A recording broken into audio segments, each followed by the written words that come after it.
Just standing here in Breathitt County, the courthouse rebuilt in 1889, you can still feel the weight of what burned before it, and of the man who set the fires, Thomas Hayes. Mountain giant. Little Tom Hayes burned 19 courthouses after Lawmen hanged, his 14-year-old son. The most devastating campaign of arson against the American judicial system in history, and the most relentless act of paternal vengeance the Appalachian Mountains had ever witnessed. This is the true story of the mountain giant. Our story begins in the rugged mountain section of Harlan County, Kentucky, known throughout America as Bloody Harlan. Rarely have these hills been without some sort of warfare or smoldering quarrel that was likely at any moment to burst into violence. Hemmed in by the ancient Cumberland Mountains, the people who lived along the Poor Fork of the Cumberland River and its countless tributaries had been fighting for survival since the first settlers arrived. And for over 200 years, each succeeding generation had continued that fight. There were no telephones in most of these hollows, even into the 20th century, and the roads were few, and travel was slow and tedious. Indeed, the advance of civilization in the outside world had skirted this mountainous region that had gained the reputation of being one of the most violent and lawless sections in all of America. From the early period when the hardy mountaineers fought the Indians all the way up through the labor wars that would make Harlan County infamous, the inhabitants of this area had a tendency to take law into their own hands and to hand out justice according to their own ideas. This no doubt has been due in part to the fact that law and order has had a hard time trying to gain a foothold in this section of sparsely settled mountains. The courthouses that dotted the region were symbols of an authority that the mountain people had never fully accepted, buildings that represented not the protection of the innocent, but the power of the wealthy and connected to crush anyone who stood in their way. You see, in these mountains, the courthouse was not seen as a temple of justice, but as a fortress of oppression. It was the place where land was stolen through fraudulent deeds and corrupt rulings. It was the place where men were condemned to die based on testimony purchased by their enemies. It was the place where the powerful crushed the powerless with the full authority of the law behind them. Mountain people had learned to fear the courthouse more than they feared outlaws or natural disasters, because the courthouse could destroy a family with a stroke of a pen, could take everything a man had worked for his entire life and give it to someone who had simply paid the right bribes. The man who would become known as the Mountain Giant was born Thomas Jefferson Hayes in 1865 in a cabin on the banks of Clover Fork that his grandfather had built with his own hands. He was called Little Tom not because he was small, but because his father, Big Tom Hayes, had been even larger. The nickname was a joke that everyone in Harlan County understood and that never failed to produce a smile, because Little Tom Hayes stood 6 feet 8 inches tall and weighed over 300 pounds of solid muscle. He was the largest man anyone in Harlan County had ever seen, a physical specimen that seemed to belong to an earlier age when giants walked the earth. That's right, Little Tom Hayes had been enormous his entire life, growing past his father's considerable height by the time he was 15, continuing to grow until he reached dimensions that seemed almost impossible. His hands were so large that he could palm a man's head like a normal person might palm an apple. His shoulders were so broad that he had to turn sideways to pass through most doorways. His strength was legendary throughout the mountains, the subject of stories that grew more extravagant with each retelling, but that were often simply descriptions of things he had actually done. The stories about Little Tom's strength were told throughout eastern Kentucky and into Tennessee and Virginia. They said he had lifted a wagon out of a creek bed by himself when the mules could not move it. They said he had carried a 500-pound millstone up a mountain on his back because the road was too rough for a cart. They said he had once held a collapsing mine entrance open while trapped miners crawled to safety, bearing a weight that should have crushed any mortal man. Whether all these stories were true was impossible to verify, but no one who knew Little Tom doubted that they could be. The most famous story involved a dispute with a traveling circus that had passed through Harlan in 1890.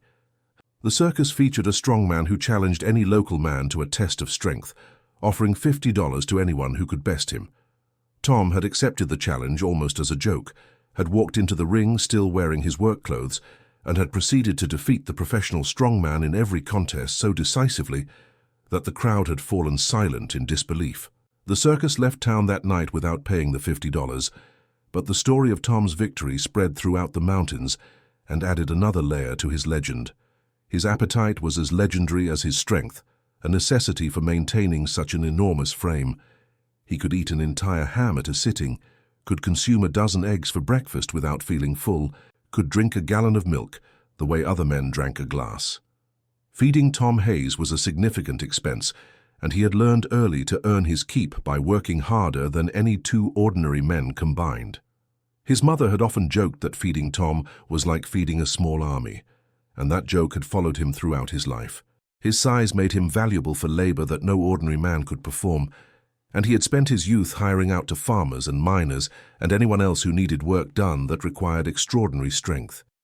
He could clear land faster than any three men working together, could split more wood in a day than most men could split in a week, could load more coal onto a wagon than seemed physically possible. His services were always in demand, and he had earned enough through his labor to purchase a substantial farm in the hollow above Evarts, land that he worked with his own massive hands.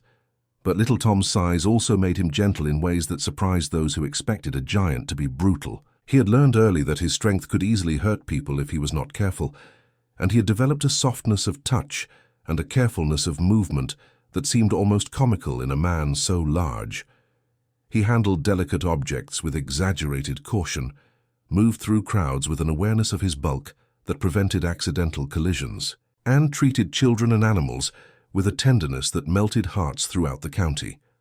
Little Tom's marriage to a woman named Mary Collins in 1886 had been the foundation of everything good in his life. Mary was a small woman, barely 5 feet tall, and their courtship had been the subject of much amusement in the community. People wondered how such a union could possibly work, joked about the physical disparity between them, predicted that the marriage would be a disaster. They were wrong about everything. Mary had seen past Tom's intimidating size to the gentle soul within, had recognized qualities of character that mattered more than inches or pounds. Their marriage was built on love and mutual respect that only deepened with the passing years.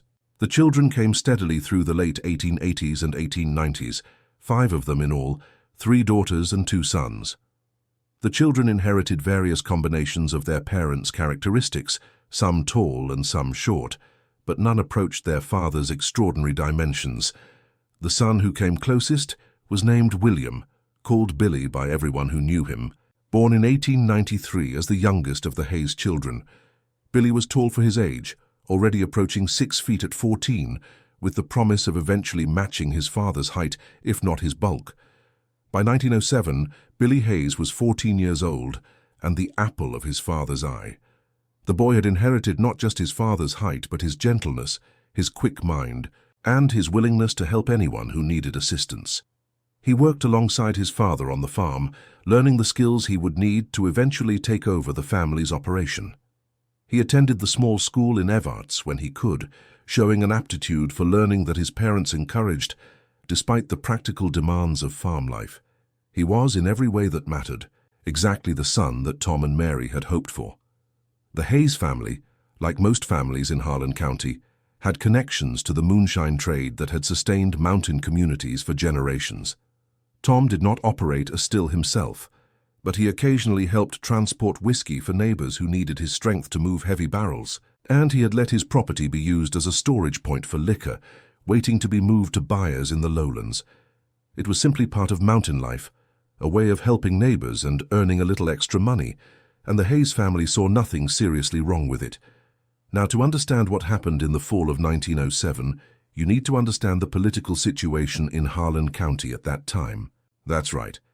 The county was controlled by a political machine centered on the courthouse in Harlan, a network of judges, prosecutors, and sheriffs who used their positions to enrich themselves and punish their enemies.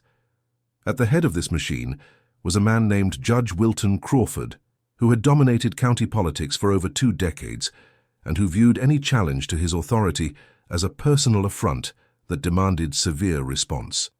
Judge Crawford had built his power through a combination of patronage and intimidation, placing his allies in positions throughout the county government and using the legal system to destroy anyone who opposed him. He controlled the selection of juries, the assignment of cases, and the outcomes of trials. He had sent innocent men to prison and let guilty men go free, depending entirely on their relationship to his political network. The courthouse was his personal fiefdom, and he ruled it with an iron fist. The Crawford machine had clashed with the Hayes family on multiple occasions over the years, though never seriously enough to escalate into open conflict. Judge Crawford resented little Tom's independence, his refusal to show the deference that the judge expected from ordinary citizens. Tom had never sought Crawford's patronage, had never asked for favors, had never acknowledged the judge's authority over anything beyond the legal matters that formally came before his court. This independence had been noted and filed away, waiting for an opportunity to be punished.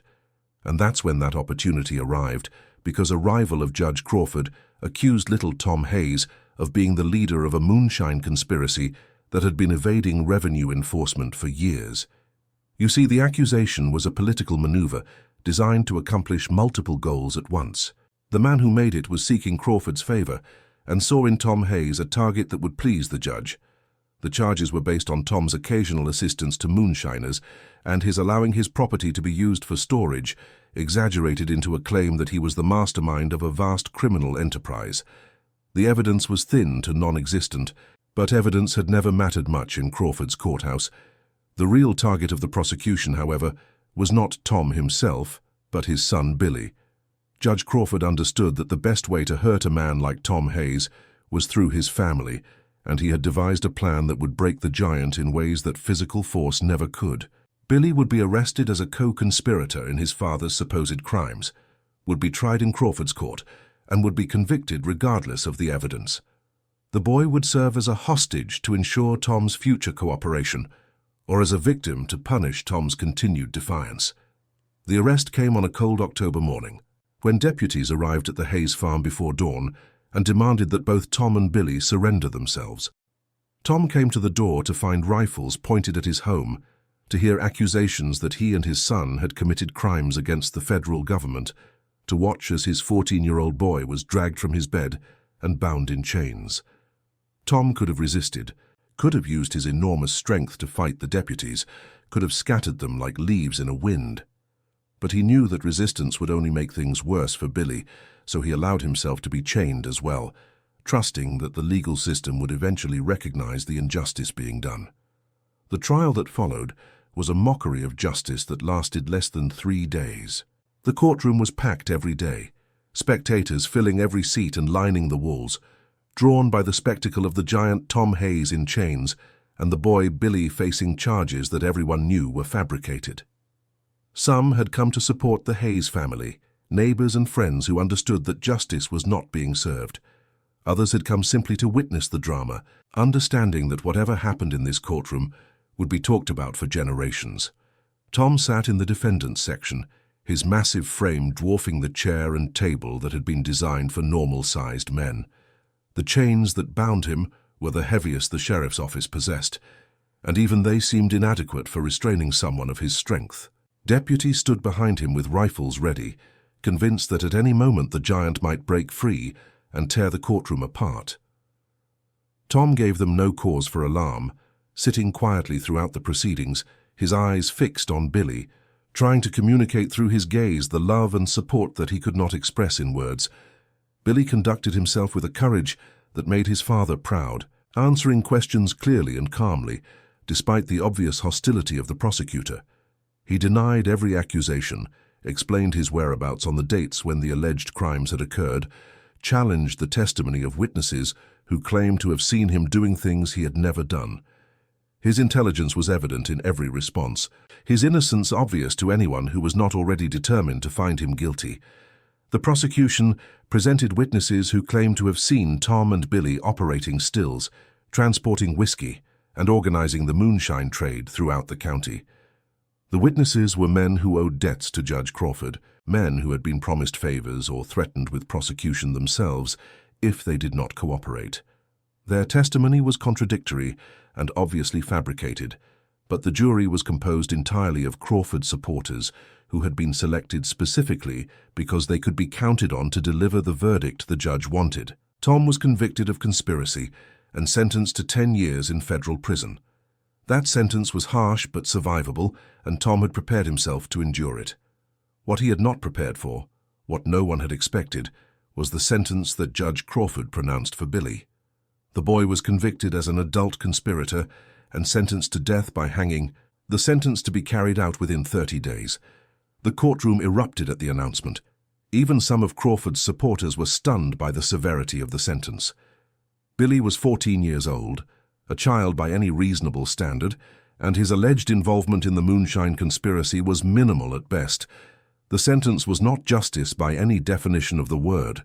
It was murder by judicial process, a demonstration of Crawford's absolute power and his willingness to use it without restraint. Tom Hayes rose from his seat when the sentence was announced, his massive frame seeming to fill the entire courtroom. Deputies moved to restrain him, but they hesitated, uncertain whether their numbers would be sufficient to control a man of his size and strength. For a moment it seemed that Tom might tear the courtroom apart with his bare hands, might deliver the justice that the legal system had refused to provide. But he looked at Billy, saw the terror in his son's eyes, and understood that violence would only ensure the boy's death. He allowed himself to be chained again, allowed himself to be led away, trusting that the appeals process would save his son. The appeals process was as corrupt as the trial itself. Tom's lawyers filed motions challenging both verdicts, presenting evidence of the perjury that had secured the convictions, arguing that Billy's sentence was grossly unconstitutional. Every motion was denied, every argument was rejected. The judges who heard the appeals were either Crawford allies or men who feared the consequences of ruling against the machine. The outcome was determined before the first paper was filed. The execution of Billy Hayes took place on a cold November morning in the yard behind the Harlan County Courthouse. Tom had been transported from the federal holding facility where he was awaiting transfer to prison, allowed to witness his son's death as a final act of cruelty by Judge Crawford. He stood in chains at the front of the crowd, his massive frame surrounded by deputies who kept their rifles trained on him, watching as his 14-year-old son was led to the gallows. Tom had begged for a final meeting with Billy, had pleaded for the chance to hold his son one last time, to tell him that he loved him, to offer whatever comfort his presence might provide. Judge Crawford had denied the request personally, had taken pleasure in denying it, had made clear that the Hayes family would receive no mercy of any kind. Tom would watch Billy die without being able to touch him, without being able to speak to him, without being able to offer any comfort. Billy was brought from the jail just after 9 o'clock, his hands bound behind his back, his legs shackled so that he could barely walk. He looked impossibly small on that scaffold, a boy who had not yet finished growing, who would never finish growing. He scanned the crowd until his eyes found his father, and for a moment father and son looked at each other across the distance. Tom tried to communicate something through that look, tried to send his love and his sorrow and his rage across the space that separated them. Then the hood was placed over Billy's head, and the moment was broken. The hanging was botched, as so many hangings in that era were. The drop was too short for Billy's weight, and he did not die from a broken neck as he should have. Instead, he strangled slowly at the end of the rope, his small body twisting and jerking for nearly 10 minutes before the life finally left him. Tom watched every second of it, his eyes fixed on his son, his massive hands straining against the chains that held him. The deputies kept their rifles aimed at his chest, certain that he would break free at any moment, that no chains could hold a man in such anguish. But Tom did not break free. He watched until Billy was still, until the doctor pronounced him dead, until the body was cut down and carried away. Something changed in little Tom Hayes that morning. The gentle giant who had handled children with such care, who had moved through the world with such awareness of his own strength, disappeared entirely. In his place was something else, something that had no name but that everyone who saw Tom's face in the days that followed recognized as dangerous. The rage that filled him was too large for even his massive frame to contain, and it burned behind his eyes with an intensity that made men look away. Tom was transported to federal prison 3 days later, beginning the 10-year sentence that now seemed meaningless compared to what had been taken from him. But the prison that was supposed to hold him could not hold his rage, could not contain the plans that were forming in his mind during the long nights when sleep would not come. He would serve his time because escape would only bring more trouble to his family. But when he was released, he would return to Harlan County, and he would burn every courthouse that had participated in or enabled the murder of his son. The years in prison were long and hard, but they gave Tom time to plan. He thought about nothing else, day after day, year after year, refining his strategy, identifying his targets, developing the methods he would use. He maintained the appearance of a model prisoner, caused no trouble, earned reductions in his sentence for good behavior. The guards who watched him saw only a broken man who had accepted his punishment, a giant brought low by grief. They did not see the fire that burned beneath the surface, the calculations that occupied every waking moment. His size made him valuable even in prison, and he was assigned to the hardest labor details, the work that required strength beyond what ordinary prisoners could provide. He broke rocks, dug ditches, carried loads that would have required teams of men. The work kept his body strong while his mind worked on problems of vengeance. He learned the rhythms of prison life, learned how to be invisible despite his enormous frame, learned patience that would serve him well when he was finally released. The other prisoners learned quickly not to challenge the gentle giant. Those who mistook his quietness for weakness discovered their error in painful ways. Tom never started fights, but he finished them with brutal efficiency when provoked. After the first few incidents, even the most aggressive inmates gave him wide berth, recognizing in his eyes something that warned them away. He served his time in relative peace, waiting for the day when he would be free to pursue the justice that the legal system had denied. Letters from Mary came regularly, keeping him connected to the family he had left behind. She wrote about the farm, about the children and grandchildren, about the small events that made up daily life in the hollow above Evarts. She never wrote about Billy, understanding that the wound was too fresh to be touched, that the mention of their son's name would only add to Tom's suffering. Tom treasured these letters, read them over and over until the paper grew soft from handling, and wrote back with careful words that revealed nothing of the plans forming in his mind. Tom Hayes was released from federal prison in 1914, having served 7 years of his original 10-year sentence.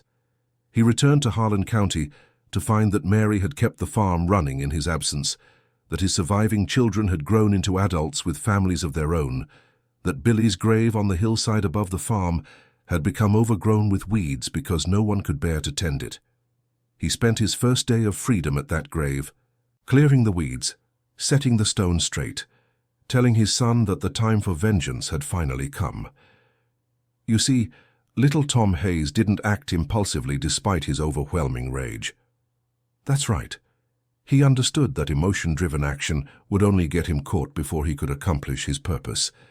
Instead, he spent months after his release gathering intelligence, studying the courthouses he intended to destroy, developing plans for how each one could be burned. His years in prison had given him time to think through every detail, and now he would put those plans into action with the same methodical care he had always applied to his work. The planning process took 6 months after his release, during which Tom maintained the appearance of a broken man trying to rebuild his life. He worked on the farm, visited with his children and grandchildren, attended church on Sundays. No one suspected that behind the facade of normalcy, a mind was working ceaselessly on problems of logistics and timing and execution. Tom had always been underestimated by those who assumed that his great size indicated a simple mind. Now that tendency to misjudge him would serve his purposes perfectly. The intelligence he gathered was comprehensive and detailed. He traveled throughout eastern Kentucky on various pretexts, studying the courthouses in each county seat. He learned their construction, identified their vulnerabilities, mapped their layouts. He noted when they were most and least occupied, when the night watchmen made their rounds, when the towns were busy, and when they were quiet. By the time he was ready to act, he knew more about these buildings than the men who worked in them every day. His enormous size, which might have seemed a liability for such covert work, actually proved useful in unexpected ways. People remembered seeing little Tom Hayes, certainly, but they remembered him doing ordinary things, visiting stores, talking to old friends, behaving exactly as a man recently released from prison might be expected to behave. His memorable appearance actually provided cover, because no one could believe that someone so distinctive would be foolish enough to commit crimes that required anonymity. They looked for shadows and found only a mountain of a man walking in plain sight. The list of targets that Tom compiled eventually numbered 19 courthouses across 8 counties. The Harlan County Courthouse was first, of course, the building where Billy had been sentenced to die, where Judge Crawford had pronounced the words that had killed Tom's son. But the list extended beyond Harlan to include courthouses that had denied appeals, that had enabled Crawford's machine to operate. That represented the network of corrupt justice that stretched across eastern Kentucky. Each target was chosen with care, each attack planned with attention to detail that left nothing to chance. The first fire was set on the 7th anniversary of Billy's execution, a date that Tom had marked from the beginning as the start of his campaign. The target was the Harlan County Courthouse itself, the building that had haunted his dreams for 7 years, where the sentence that killed his son had been pronounced. It was the most symbolic target on his list, and also the most challenging, located in the center of Harlan where any unusual activity might be noticed. Tom approached the courthouse just after midnight on a cold November night, his massive frame moving through the darkness with a silence that seemed impossible for a man his size. He had learned during his years of hard labor how to move efficiently, how to place his enormous feet without making sound, how to use his strength to accomplish tasks that would be impossible for normal men. He reached the courthouse without being seen, found the entry point he had identified months earlier, and began his work. His strength made certain aspects of the operation far easier than they would have been for a normal man. He could force doors that would have required tools to open, could lift himself through windows that others would have needed ladders to reach, could carry quantities of accelerant that would have required multiple trips for anyone else. He moved through the building with purpose, placing containers of kerosene and turpentine at strategic points, ensuring that the fire would consume everything before anyone could respond. When everything was ready, he lit the fuses he had prepared and retreated into the night. The Harlan County Courthouse burned with a fury that seemed almost supernatural to those who witnessed it. The flames spread faster than anyone could have anticipated, consuming the structure from the inside out. By the time anyone arrived to respond, there was nothing to be done but watch it burn and protect the adjacent buildings from the spreading flames. By dawn, the courthouse was a smoking ruin, its walls collapsed, its records destroyed, the seat of Judge Crawford's power reduced to ashes. Judge Crawford himself came to view the ruins the next morning. Standing in the street with a face that revealed the fury burning within him, he ordered an immediate investigation, promised rewards for information, threatened consequences for anyone who might be shielding the arsonist. But Tom Hayes was not suspected, at least not seriously. The giant who had recently returned from prison was considered too obvious a suspect, and besides, everyone assumed that his spirit had been broken by his years of incarceration and the loss of his son. The investigators looked for more subtle enemies, for political rivals, for anyone except the mountain of a man who had already begun planning his next target. The second courthouse burned 3 weeks later, in a neighboring county whose judge had denied one of Billy's appeals. This target was smaller, but better protected, with a night watchman who was known to be vigilant. Tom studied the watchman's patterns for 2 weeks, identified the moments when his attention was most likely to lapse, and struck during a shift change when confusion was at its maximum. The fire was burning out of control before anyone realized that the courthouse was under attack. That's right. Little Tom Hayes continued his campaign through the winter and into the spring, striking with a regularity that kept his enemies constantly off balance. The third target was in Perry County, a courthouse that had processed paperwork related to Billy's case. The clerk of this court had been particularly helpful to Judge Crawford, had expedited the documents that sealed Billy's fate, had taken personal satisfaction in the efficiency with which the execution had been arranged. His courthouse burned on a night of heavy snow, when the roads were impassable, and help could not arrive in time to save anything. The fourth was in Letcher County, where a judge allied with Crawford had provided legal opinions supporting the conviction. This judge had written a lengthy decision explaining why Billy's execution was not only legal but necessary, had waxed eloquent about the need to maintain order and punish those who threatened the established way of life. Tom had read that opinion during his years in prison, had memorized its most offensive passages, had added its author to his list of targets. The Letcher County Courthouse burned particularly hot, fed by accelerants that Tom had placed with special care. The fifth was in Pike County, where the appeals court that had denied Billy's final petition held its sessions. 3 judges had sat on that panel, 3 men who had the power to save Billy's life and had chosen not to use it. Their courthouse was the most heavily guarded target on Tom's list, protected by deputies who understood that the arsonist might eventually turn his attention their way. Tom studied their security for months before identifying the weakness that would allow him to strike. The methods Tom developed for overcoming security were as sophisticated as anything the authorities had seen. He learned to create diversions that would draw guards away from their posts, to time his approaches to coincide with shift changes and meal breaks, to use the natural features of the landscape to approach buildings unseen.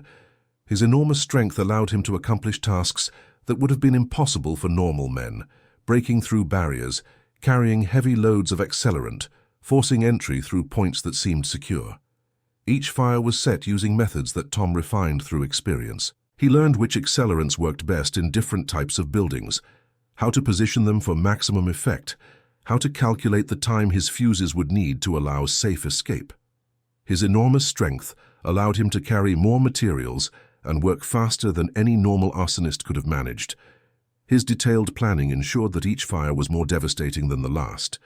The investigation into the courthouse arsons became the largest in Kentucky history, with state authorities joining local law enforcement in a desperate effort to identify the perpetrator.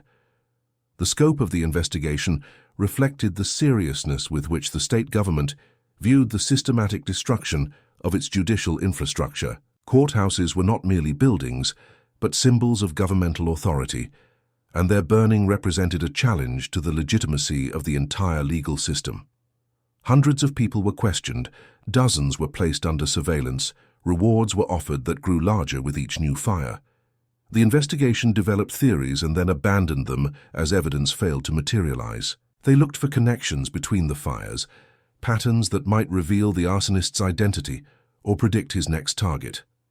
They analyzed the accelerants used, the methods of entry, the timing of the attacks, hoping to find some clue that would lead them to their quarry. Tom Hayes was questioned repeatedly, his status as a recently released prisoner making him an obvious suspect. The investigators noted his enormous size, understood that such a man would have physical advantages in conducting the kind of campaign they were investigating. They noted his motive, the execution of his son that had occurred just before the fires began. They noted his knowledge of the judicial system, gained through his own trial and appeals. Everything pointed to Tom Hayes, but nothing could be proven. But he had prepared his alibis carefully, had established witnesses who could account for his whereabouts on each night when a fire had been set. He had cultivated relationships with neighbors who would swear that he had been home, had created a pattern of behavior that seemed inconsistent with a man conducting a secret campaign of arson. The investigators could find no evidence connecting him to the crimes, no witnesses who had seen him near the burned buildings, no purchases of materials that might be used for starting fires. The 6th fire came in May 1915, destroying a courthouse that had seemed impregnable, a brick building that everyone assumed would be resistant to arson. Tom had spent months studying this target, had identified vulnerabilities in its design that others had missed. His understanding of construction, gained through years of building and demolition work, allowed him to identify points where fire could penetrate even brick walls. The resulting blaze was the most intense of the campaign so far. The 7th and 8th fires came in quick succession, demonstrating that Tom's campaign was accelerating rather than slowing down. The 9th came on Independence Day, a symbolic date that seemed designed to mock the authorities who had failed to stop him. By the end of summer 1915, 9 courthouses had burned, and the judicial establishment of eastern Kentucky was in a state of near panic. Judge Crawford's response to the crisis became increasingly desperate. He ordered mass arrests of anyone suspected of sympathizing with the mysterious arsonist, filled the jails with men whose only crime was having expressed criticism of the courthouse system. He hired private investigators to supplement the official investigation, men who were not bound by legal constraints. He offered enormous rewards for information, amounts that should have tempted even the most loyal Confederate to betray their comrades. None of it helped. The 10th fire came in September 1915, burning the courthouse where Judge Crawford had begun his career decades earlier. The symbolism was unmistakable, a direct challenge to the man who had ordered Billy's execution. Crawford responded with fury, ordering his deputies to intensify their surveillance of Tom Hayes, convinced that the giant must be responsible despite the lack of evidence. But Tom had anticipated increased scrutiny and had adapted his methods accordingly. The campaign continued through the fall of 1915 and into 1916, with Tom striking whenever opportunity presented itself. The 11th courthouse burned in October, the 12th in December, the 13th in February of the new year, the 14th in April. The pattern seemed to have no end, no limit, no objective that could be identified and addressed. By the spring of 1916, 14 courthouses had burned, and the investigation had concluded that Tom Hayes must be responsible, despite the inability to prove it. The surveillance of Tom intensified, with deputies watching his farm around the clock, following his movements whenever he left his property, monitoring everyone who visited him. Tom knew he was being watched and adjusted his tactics accordingly. And that's when the 15th courthouse burned, on a night when Tom Hayes had been under surveillance the entire time. You see, Tom had known about the intensive surveillance for weeks and had planned for exactly this contingency. The fire that burned the 15th courthouse was set by his eldest daughter, Sarah, who had been helping her father since the beginning of the campaign. Tom had trained her in his methods, had brought her into his confidence, had shared with her the burden of avenging her brother's death. Sarah had loved Billy deeply, had been devastated by his execution, and had welcomed the opportunity to participate in the justice that the legal system had denied. The 16th courthouse burned 2 weeks later, again while Tom was being watched. The 17th followed a month after that. The investigators were baffled, unable to understand how the fires could continue when their primary suspect was under constant observation. They began to doubt their theory, began to look elsewhere for the arsonist, began to suspect that perhaps Tom Hayes was not responsible after all. Tom waited until the surveillance was reduced before setting the 18th fire himself. His patience was rewarded when the deputies who had been watching his farm were reassigned to other duties, convinced that their vigil was pointless. Tom struck that same night, burning a courthouse that had been built to replace one of the earlier structures he had destroyed. The 19th and final fire came on the 9th anniversary of Billy's execution, November 1916. The target was a new courthouse that had been constructed to replace the original Harlan County building that Tom had destroyed at the start of his campaign. Judge Crawford had overseen its construction personally, had made it a symbol of the judiciary's resilience in the face of the arsonist's campaign. The building was larger and more substantial than its predecessor, built with materials that were supposed to be fireproof.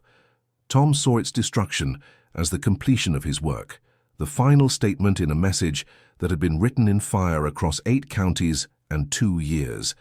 He set this fire himself, taking more risks than he had with any previous target because he knew it would be the last.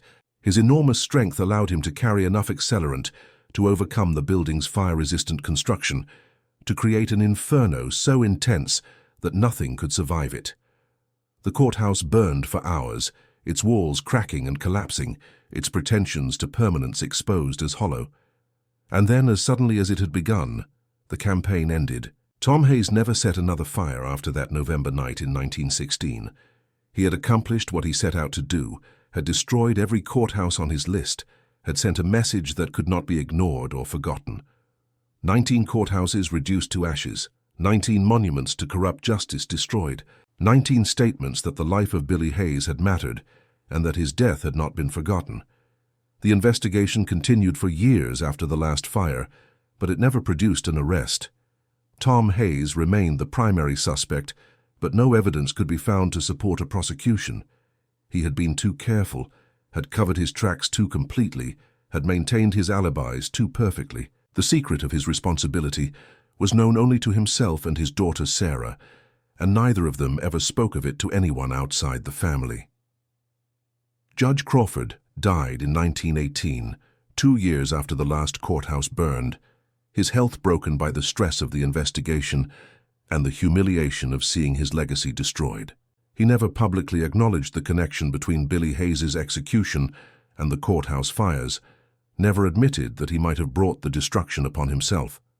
But those who knew him said that he understood in the end that his cruelty had consequences he had never anticipated. The aftermath of Tom's campaign reshaped the judicial system of Eastern Kentucky for a generation. The political machines that had controlled the courthouses were weakened, their leaders discredited by their inability to protect their own buildings.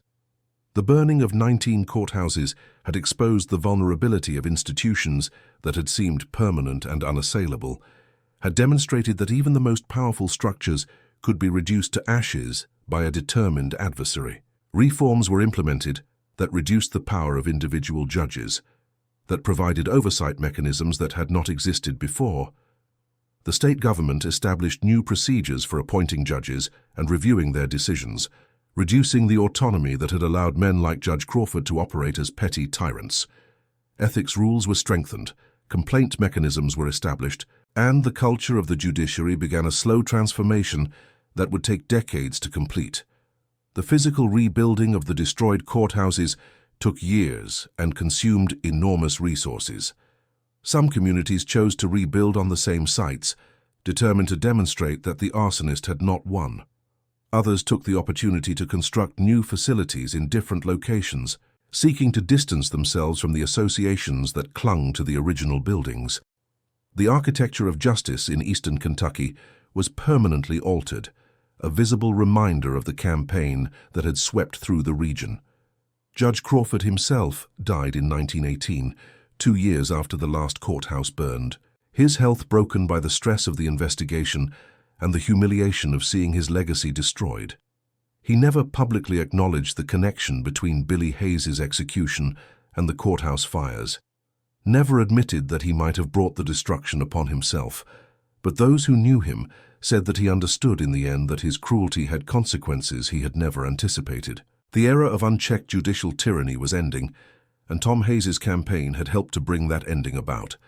Tom Hayes lived another 18 years after his campaign ended, dying peacefully in his bed in 1934 at the age of 69. He had seen his children and grandchildren prosper, had watched the worst of the corruption that had killed Billy gradually fade away, had lived long enough to know that his vengeance had accomplished something beyond mere destruction. The gentle giant who had been transformed by grief into something terrible had found a measure of peace in his final years. The years following his campaign were remarkably quiet for Tom Hayes.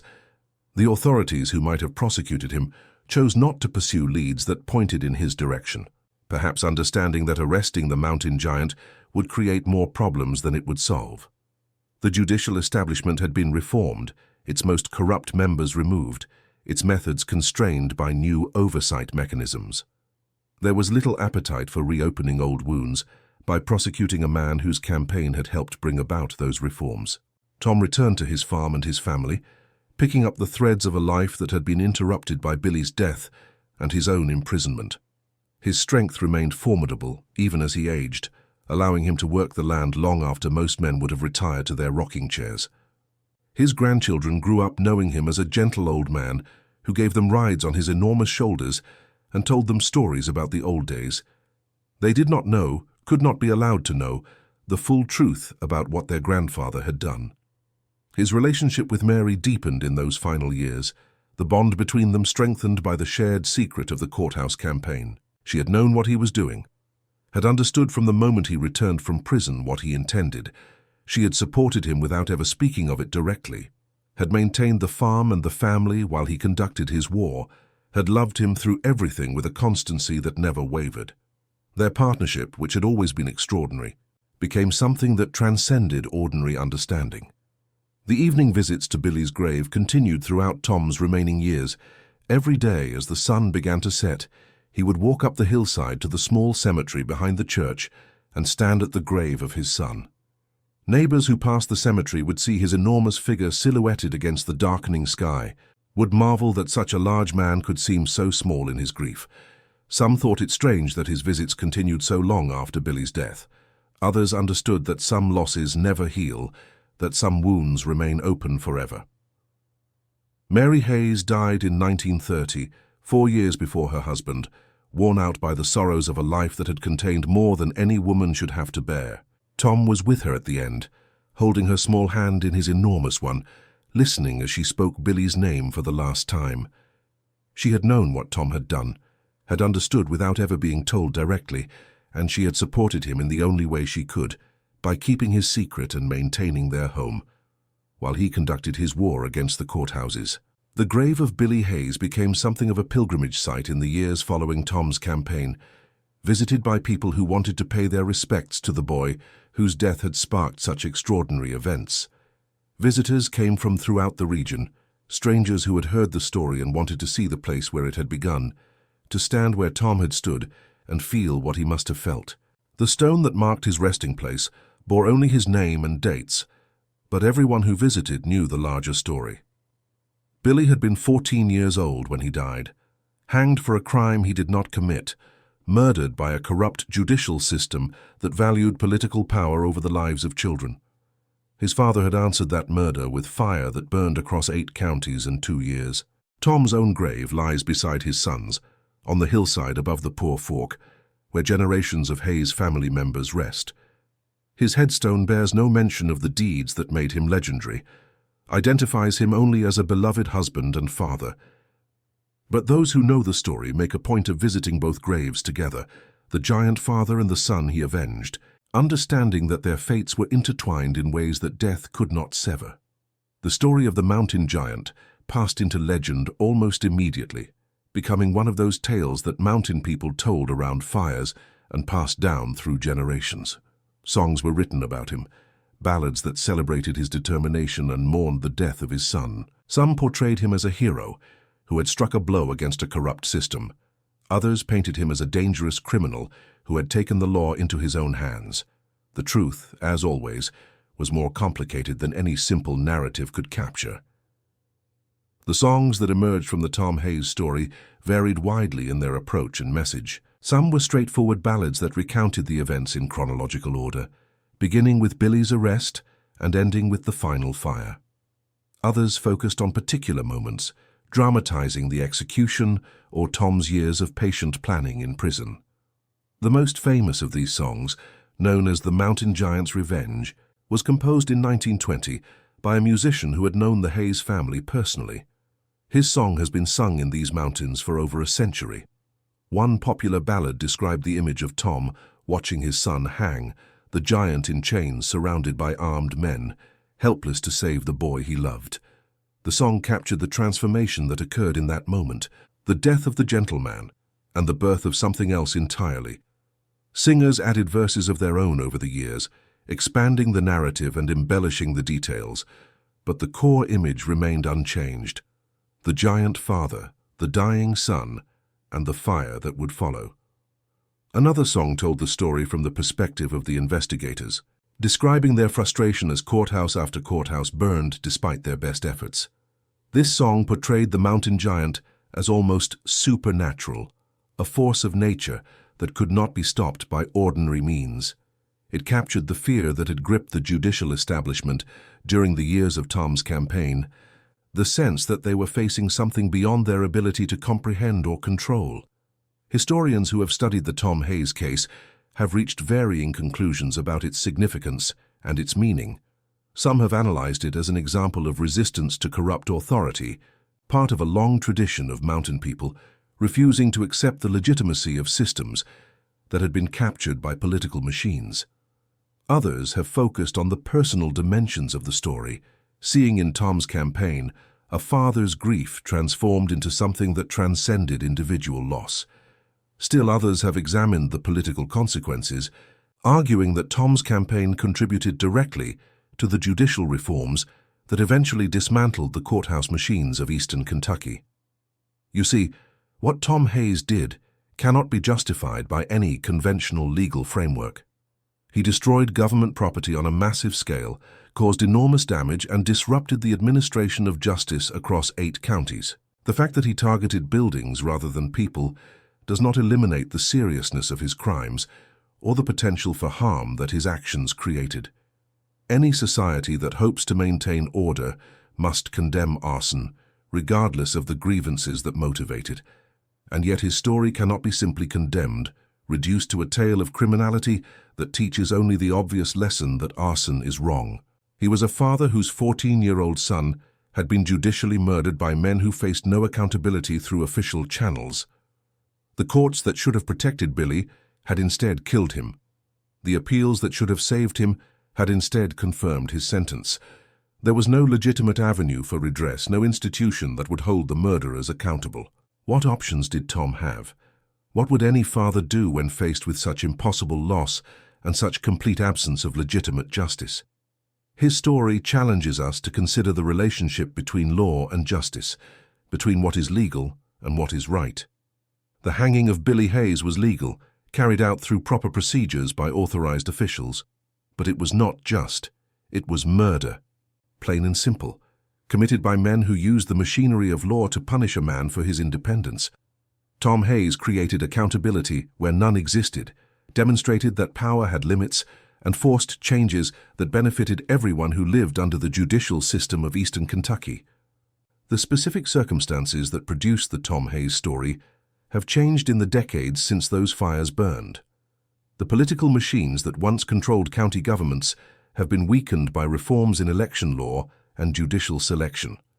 The corruption that allowed powerful judges to use the courts as weapons against their enemies has been reduced, though not eliminated, by oversight mechanisms and ethical rules. The possibility of a 14-year-old boy being executed for a fabricated crime simply to punish his father seems unthinkable today. But it was not unthinkable in 1907, and the story of Billy Hayes stands as a reminder of what can happen when systems of justice become instruments of oppression. But the underlying questions that Tom's story raises have not disappeared entirely. Judicial systems still sometimes abuse their authority. Prosecutors still sometimes pursue charges that are more about politics than about justice. The gap between what the law promises and what it delivers remains wide enough to generate rage and despair in those who find themselves on the wrong side of that gap. The story of the mountain giant serves as a reminder of what can happen when that gap becomes unbridgeable, when fathers lose faith in institutions that are supposed to protect their children. The descendants of Tom Hayes still live in those Kentucky hills, carrying a name that evokes both pride and complexity. Some have become lawyers and judges themselves, working within the system to achieve the justice that their ancestors sought through fire. They have devoted their careers to ensuring that what happened to Billy Hayes never happens to another child, that the judicial system serves justice rather than political convenience. Others have become advocates for judicial reform, working through legitimate channels to prevent the abuses that killed Billy Hayes. All of them, in one way or another, have been shaped by events that occurred over a century ago, a campaign that defined their family in ways that cannot be escaped or forgotten. Family reunions are held annually in the hollow where Tom raised his children, gatherings that bring together descendants from across Kentucky and beyond. At these reunions, the story of Tom and Billy is told to children who might otherwise forget, the details preserved through oral tradition as they have been for over a century.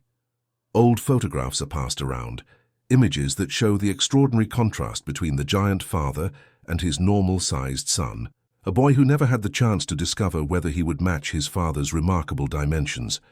The photographs of Tom Hayes that survive show a man whose size seems almost impossible, whose shoulders fill doorframes, whose hands seem capable of crushing anything they grasp. Yet the eyes in those photographs are gentle, showing the kindness that made him loved throughout the community.